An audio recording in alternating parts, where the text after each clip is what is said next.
Sangat menarik dan sangat puas hati. Hebat.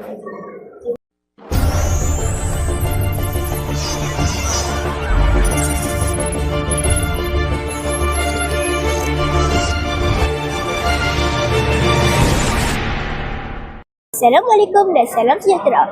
Saya Nuzara Alisha binti Muhammad Afifi, Guru TVPSS Sekolah Kebangsaan Bayan Baru.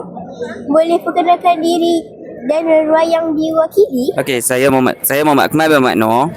Okey, saya mewakili syarikat Adam di Bukit Mertajam dan juga Kepala Batar dan Projek Buntah. Buku apakah yang paling mendapat sambutan daripada pengunjung? Okey, buku yang dapat sambutan daripada pengunjung adalah buku novel Kaisar II. Mengapakah buku tersebut menjadi pilihan ramai? Itu sebab buku tu tengah viral di media sosial. Dalam satu perkataan, bagaimana anda menggambarkan pesta buku Asia 2026? Okey, nak menggambarkan dia sangat menarik dan sangat puas hati. Terima kasih. Okey, sama. Boleh perkenalkan diri dari ruang yang diwakili?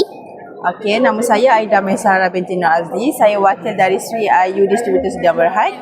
Buku apakah yang paling mendapat sambutan daripada pengunjung? Untuk Pesta Buku Penang ni, buku yang paling banyak dapat sambutan adalah buku anak muslim dan juga buku-buku latihan dan rujukan. Dalam satu perkataan, bagaimana anda menggambarkan pesta buku ASEAN 2026? Satu perkataan, hebat.